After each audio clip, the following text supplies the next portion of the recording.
parents for this wonderful day. உங்களை எல்லாம் பார்க்கும்போது எனக்கு ரொம்ப மகிழ்ச்சியா இருக்கு. ரொம்ப கலர்ஃபுல்லா ட்ரெஸ் பண்ணியிருக்கீங்க. முக்கியமா நான் ஸ்கூல்ல படிக்கும் போது உங்க ப்ளூ ஹவுஸ் தான். Thanks for the rector, thanks for the principal and correspondent and the management for giving me this opportunity to be part of this wonderful event. In fact, cultural festival சொன்னாலே ஒரு happiness தான். ஏன்னா நிறைய complete பண்ணியிருப்பீங்க, கஷ்டப்பட்டிருப்பீங்க. First of all, my congratulations to all the achievers.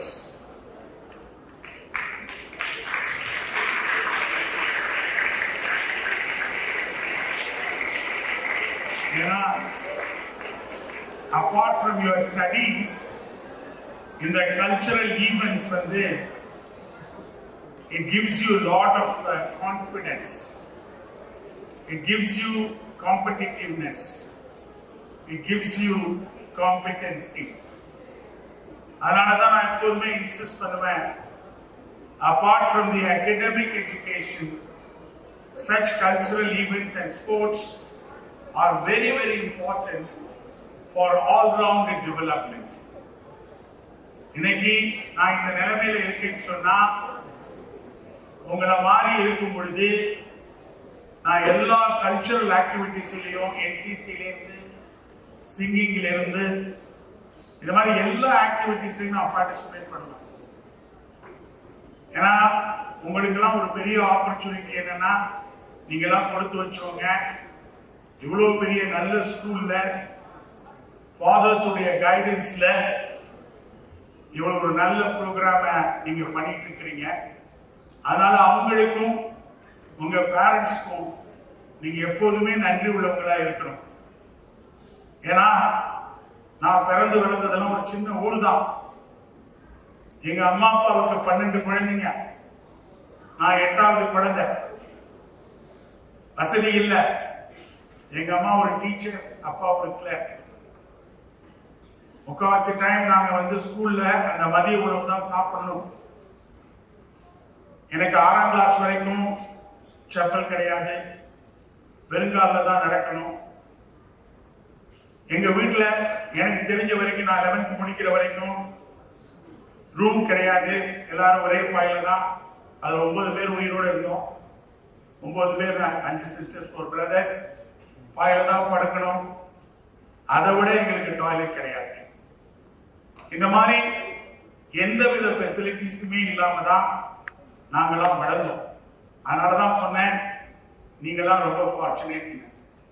எங்களுக்கு சின்ன பிள்ளையில என்னென்ன கிடைக்கணுமோ அதெல்லாம் கிடைக்கல.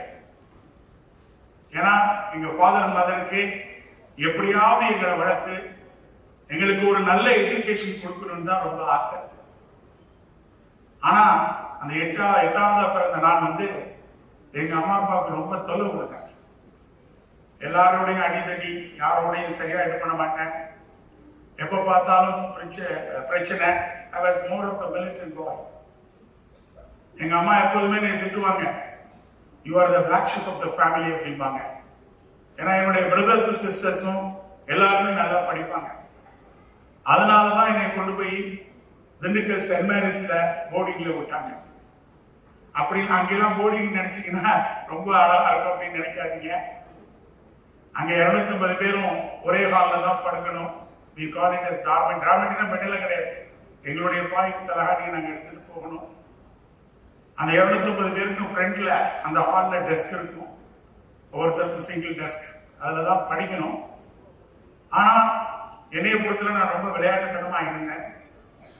அங்கதான் ஒரு ஃபாதர் நீ இந்த மாதிரியே இருந்தீங்கன்னா வாழ்க்கையில உருப்பட மாட்டேன்னு சொல்லி என்னை எல்லா விதமான ஆக்டிவிட்டிஸ், இந்த மாதிரி கல்ச்சரல் ஆக்டிவிட்டிஸ்ல என்னை ஈடுபடுத்தினார். அதனாலதான் இந்த கல்ச்சரல் ஆக்டிவிட்டிஸ் நான் ரொம்ப இம்பார்ட்டண்டா நினைப்பேன். ஏன்னா அப்ப நான் சரியா படிக்க மாட்டேன். எனக்கு அஸ்திவாரமே கிடையாது. ஏன்னா எனக்கு கிட்டத்தட்ட நான் படிக்கும்போது நிறைய ஸ்கூல்ல வெளியேற்றினாங்க. அதனால ஒவ்வொரு ஸ்கூல்ல இருந்து அனுப்பும்போது எனக்கு வந்து பாஸ்போர்ட் சர்டிபிகேட் கொடுத்துருவாங்க. ஏன்னா எங்க அம்மா வந்து எங்க ஊர்ல ரொம்ப தெரிஞ்ச டீச்சர். அதனால இந்த கல்ச்சரல் ஆக்டிவிட்டிஸ்லயாவது இவனை விட்டு இவனை டைவர்ட் பண்ணணும்னு சொல்லி அந்த ஃபாதர் எனக்கு நிறைய ஆப்பர்ச்சுனிட்டிஸ் கொடுத்தார். நான் இன்னமும் எனக்கு ஞாபகம் இருக்கிறது, ஃபர்ஸ்ட் பாடல் வந்து அப்ப எம்ஜிஆருடைய பாடல். அது அற்புதமான பாடல். அன்னையிடம் நீ அன்பை வாங்கலாம், தந்தையிடம் நீ அறிவை வாங்கலாம், இரண்டும் இருந்தால் பேரை வாங்கலாம், பேரை வாங்கினால் ஊரை வாங்கலாம்.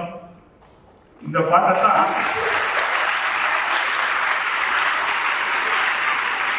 எவ்வளவு அர்த்தமுள்ள பாடல் பார்த்தீங்களா? அது உண்மையிலேயே என்னுடைய மனசை ரொம்ப பாதிச்சிச்சு. இப்ப நீங்க நிறைய பேர் வந்து இங்க அவார்டு வாங்கினீங்க. ஏன்னா எனக்கு தெரிஞ்சு நான் 10ஆம் கிளாஸ் வரைக்கும் ஸ்ட்ரகிள் பண்ணேன். நான் சரியான அஸ்திவாரம் சரியா படிக்காததுனால. ஆனா இந்த மாதிரி கல்ச்சரல் ஆக்டிவிட்டிஸ்ல இருப்பேன். அப்ப எங்க பிரதர்ஸ் எல்லாருமே நிறைய நல்ல பிரைசஸ் எல்லாம் வாங்கிட்டு வருவாங்க. எனக்கு நல்ல ஞாபகம் இருக்கு 9th ஸ்டாண்டர்ட்ல. ஏன்னா எங்க வீட்டுல யாராவது பரிசு வாங்கிட்டு வந்தா, பிரைசஸ் வாங்கிட்டு வந்தா, எங்க அம்மா எங்க சிஸ்டர்ஸ் பிரதர்ஸ் வந்து நல்லா ட்ரீட் பண்ணுவாங்க. அவங்களுக்கு ஸ்வீட், காரம், காஃபி எல்லாம் வாங்கிட்டு வந்து ஹாப்பியா பண்ணி விடுவாங்க. அதனால நான் என்ன பண்ணேன், இந்த பிரைஸ் நம்ம பசங்களை பார்க்கும்போது தான் இந்த நினைவுகள் வந்தது. என்னடா பண்றது, நம்மளும் போய் அம்மாட்ட அப்ரிசியேஷன் வாங்கணுமே அப்படின்னு சொல்லி பஸ் ஸ்டாண்ட்ல இருக்கக்கூடிய அப்பெல்லாம் அந்த சோப்பு, சிப்பு, கண்ணாடி வேற இதெல்லாம் தான் பரிசா கொடுப்பாங்க. அதுல ஒரு 3 நாளை பேக் பண்ணி அதை நேராக வீட்டுக்கு எடுத்துட்டு போனேன். திண்டுக்கல்ல இருந்து தேவக்கோட்டைக்கு. எங்க அம்மாட்ட போயிட்டு இந்த மாதிரி நான் வந்து 100 மீட்டர்ஸ் எல்லா மீட்டர்ஸையும் சொல்லிட்டேன். ஏன்னா நான் படிப்புல வாங்கினேன்னா கண்டிப்பா நம்ப மாட்டாங்க. பாட்டேன் எல்லாம் சொன்னேன். உடனே அவங்க என்ன சொன்னாங்க, உண்மையிலேயே நீ வாங்கினியாடா? எனக்கு ரொம்ப நம்பிக்கையே இல்லை, இருந்தாலும் உன்னை நம்புறேன்னு சொல்லிட்டு அந்த ஒரு பர்டிகுலர் ஹாலிடேல எனக்கு நல்ல ட்ரீட்மெண்ட், நல்ல சாப்பாடு அப்பெல்லாம் நல்லா வாங்கினா படத்துக்குலாம் கூப்பிட்டு போவாங்க.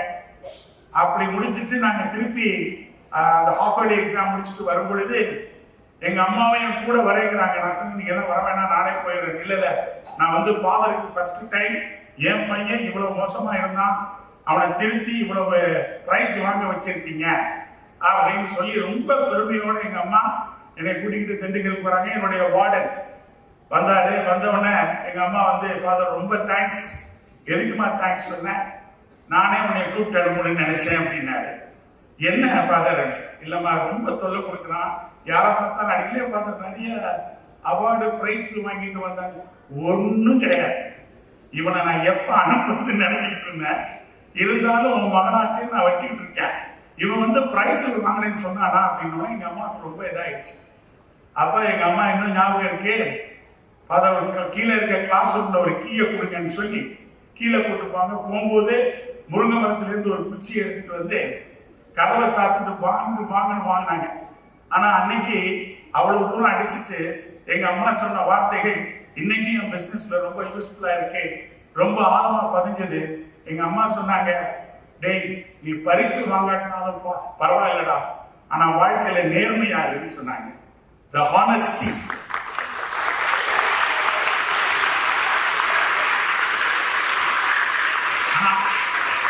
அன்னையிலிருந்து பாத்தீங்கன்னா என் லைஃப்ல என்னால முடிஞ்ச அளவுக்கு ஹானஸ்டியா, அதனாலதான் இன்னைக்கு வந்து நீ பாத்தீங்களே படம்லாம் பாத்தீங்களே, என்னுடைய இன்னும் நிறைய ஸ்டோரிஸ் இந்த லைஃப்ல இருக்கு.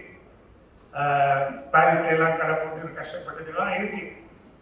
ஆனா எனக்கு இவ்வளவு படிப்பு இருந்தும் கஷ்டம் புரோக்கரா ஸ்டார்ட் பண்ணிட்டு ஒரு 5 பேரை வச்சு இந்த கம்பெனி லாஜிஸ்டிக்ஸ் ஆரம்பிச்சு, எனக்கு பிசினஸே தெரியாது, நான் தான் ஃபர்ஸ்ட் ஜெனரேஷன் பிசினஸ் மேன். நான் எல்லார்ட்டையும் சொல்லுவேன், வாழ்க்கையில முன்னேறதுக்கு அப்பா அம்மாவுக்கு பெரிய பேக்ரவுண்ட் இருக்கணும், பணம் இருக்கணும், அது இருக்கணும்னு நினைக்கக்கூடாது. விடாமுயற்சி மட்டும் இருந்தா போதும்.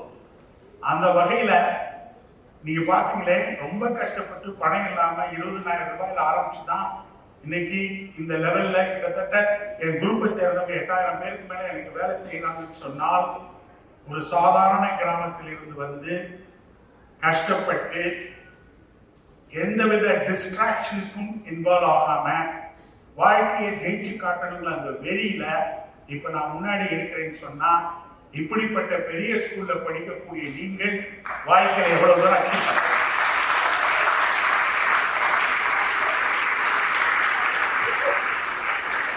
நான் எப்போதுமே சொல்லுவேன், confident walking is better than confused running. Confident walking is better than confused running. You don't have to follow anybody. You must have your uniqueness. But you should learn from everybody. இதுதான் வாழ்க்கை. ஏன்னா நீங்க ஜெயிக்கிறீங்க பாத்தீங்களா? Comparison is not competition. Success is not comparing with others. Success is one to become version of yourself. உங்களை நீங்க உணர்வதற்கு உதவியா இருக்கிறது தான் இந்த காம்படிஷன் தான். அதை நீங்க வாழ்க்கையில எப்படி பயன்படுத்த போறீங்கிறது தான் ரொம்ப ரொம்ப முக்கியம். ஏன்னா நிறைய பேருக்கு பாத்தீங்கன்னா பெரிய ட்ரீம் இருக்கும். நான் சொல்லுவேன், desire changes nothing. Decision changes something. But வாழ்க்கையில determination only changes everything. நான் சொன்ன பாத்தீங்களா, திண்டுக்கல் சென்ட் மேரிஸ்ல ஆடலாம். நீங்களாம் இங்கிலீஷ் மீடியத்துல படிக்கிறீங்கன்னு நினைக்கிறேன். எனக்கு இங்கிலீஷ் மீடியம் படிக்க வாய்ப்பு இல்லை, நான் படிக்க மாட்டேன்னு சொல்லிட்டேன். ஆனா 11th ஸ்டாண்டர்ட் வரைக்கும் பாத்தீங்கன்னா தமிழ் மீடியத்துல படிச்சதுனால சென்ட் ஜோசப்ஸ் காலேஜ் திருச்சி வரும்பொழுது என்னால ஒரு வார்த்தை கூட படிக்க முடியல. இங்கிலீஷ் ரொம்ப கஷ்டமா இருந்தது. எங்க அண்ணன்ட்ட போய் சொன்னேன், எனக்கு சரிப்பட்டு வராது. நான் போயிட்டு எங்க அப்பாவுடைய ஒர்க்க ஜாபை அவரு கோர்ட்ல வேலை செஞ்சார். அந்த ஜாபை நான் எடுத்துக்கிறேன், என்னால முடியல, இங்கிலீஷ் கத்துக்க முடியலன்னு சொன்னோன்னே எங்க அண்ணன் உட்கார வச்சு சின்ன சின்ன புத்தகங்களை கொடுத்தார். அப்ப நான் உணர்ந்தேன். ஏன்னா அப்ப அந்த கேம்பியன் ஸ்கூல், அங்க பெரிய ஸ்கூல் திருச்சியில இங்கிலீஷ் மீடியம் ஸ்கூல்ஸ்ல எல்லாம் வர்றவங்க, நாங்க சென்ட் ஜோசப்ஸ் காலேஜ் எங்களை எல்லாம் ஒதுக்கி வச்சிருவாங்க. நாங்களாம் வில்லேஜ் ஸ்டூடெண்ட், ரூரல் ஸ்டூடெண்ட்ஸ் சொல்லி. ஏன்னா எங்களுக்கு இங்கிலீஷ் பேச தெரியாது. அவங்க எல்லாம் பேசிக்குவாங்க பயங்கரமா.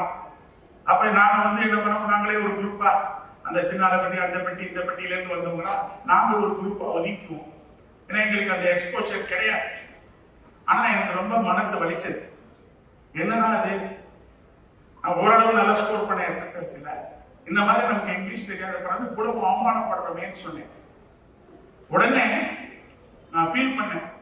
என் பிரதர்கிட்ட போய் அழுதேன், பிரதர் எனக்கு எப்படியாவது ஒரு வழி சொல்லி கொடுங்கன்னு சொன்னோன்னே, அப்ப நான் ஸ்கூலை விட்டு வரும்போது நான் டிஸ்ட்ரிக்ட் ஃபுட்பால் பிளேயர், ஃபுட்பாலே எனக்கு வேணாம்னு சொல்லிட்டு நான் என்ன பண்ண, சின்ன சின்ன புக்குகளை வாசித்துட்டு லைப்ரரியில போய் டெய்லி 2 மணி நேரம் வாசிப்பேன்.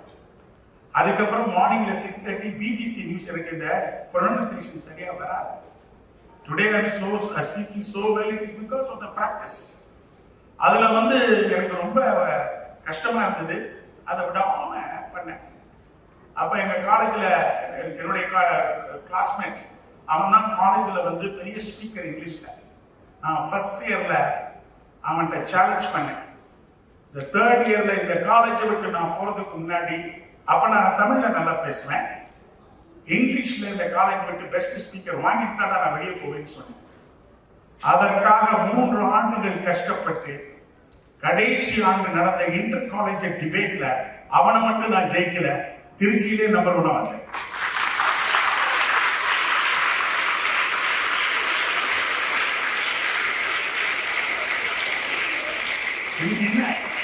இதுக்கு என்ன காரணம்? இப்ப நிறைய பேருக்கு கொஞ்சம் பிரச்சனைகள் வந்துட்டா போதும், if you get into some problems, உடனே அஜிடேட் ஆயிடுறீங்க, உடனே கோவம் வந்துருது, என்னால முடியாதுன்னு நினைக்கிறீங்க. You should never give up. ஆனா அன்னைக்கு மட்டும் நான் டிட்டர்மினேஷனோட கண்டிப்பா நான் ஜெயிச்சே தீருவேன்னு சொல்லி அந்த மாதிரி ஜெயிச்சேன். அதனால வாழ்க்கையில மட்டும் நீங்க எப்போதுமே தோக்க வேண்டிய தேவையே இல்லை. ஏன்னா ஒண்ணு மட்டும் தெரிஞ்சுக்கீங்க, நீங்க வாழ்க்கையில ஜெயிக்கணும்னா உங்களுக்கு ஃபோக்கஸ் வேணும், பேஷன் வேணும், டிசிப்ளின் வேணும், கன்சிஸ்டன்சி வேணும். இன்னைக்கு நான் தொழில ஜெயிச்சுட்டு இருக்கேன்னா அதனுடைய ரகசியமே இந்த 4 தான். ஒண்ணு என்ன சொல்லுங்க? ஃபோக்கஸ். சொல்லுங்க. ஃபோக்கஸ்னா என்ன? படிக்கிற பாடமா இருந்தாலும் சரி, விளையாட்டா இருந்தாலும் சரி, கல்ச்சுரல் ப்ரோக்ராமா இருந்தாலும் சரி, ஃபோக்கஸ். பார்த்திருக்கீங்களா சிங்கத்தை? அது ஒரு பிரே மேல கண்ணு வச்சிருச்சுன்னா ஒரே அடிதான். ஃபோக்கஸ். ஃபோக்கஸ் மட்டும் பார்த்தாரு. அதே மாதிரி பேஷன். பேஷன் தான் ஜஸ்ட் நம்ம படிக்கணுமே, என்ன அம்மா அப்பா சொல்றாங்களே, வீட்டுல கிளாஸ்ல வாத்தியார் பிரஷரைஸ் பண்றாங்க, நம்ம படிக்கணுமேனு கடமைக்காக பண்ணீங்கன்னா ஜெயிக்க மாட்டீங்க. அதோட பேஷனேட்னா whatever you do enjoy doing it. நல்லா என்ஜாய் பண்ணி படிங்க.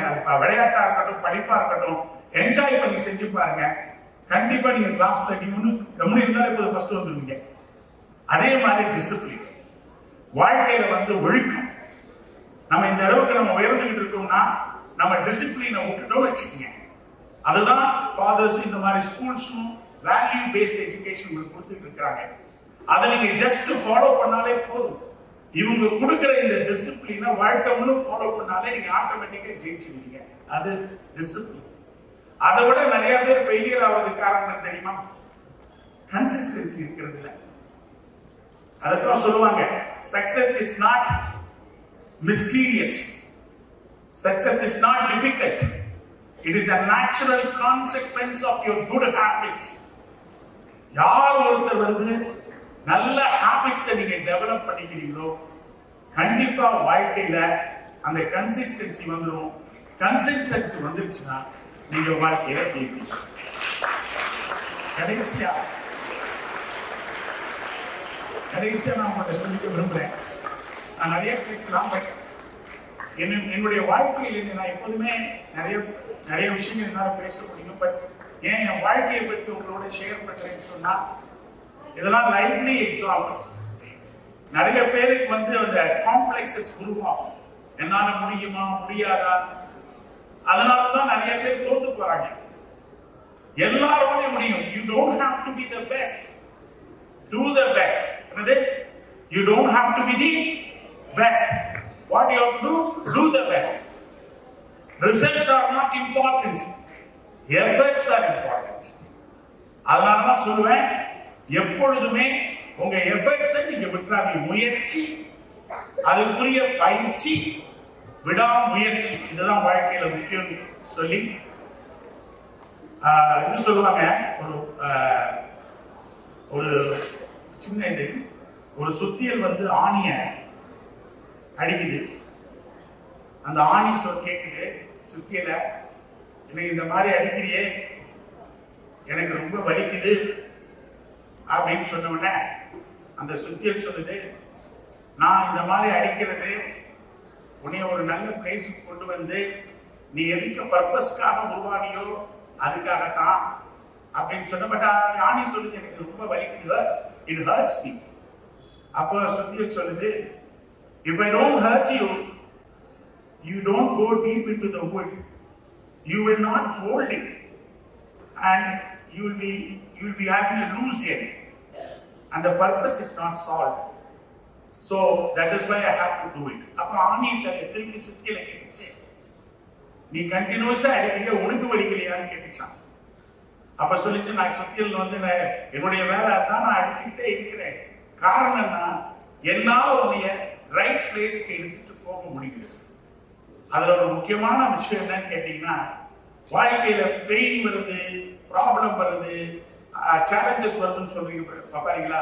யார் ஒருத்தர் problems, when you are able to convert your problems and possibilities into opportunities, you are the most successful person.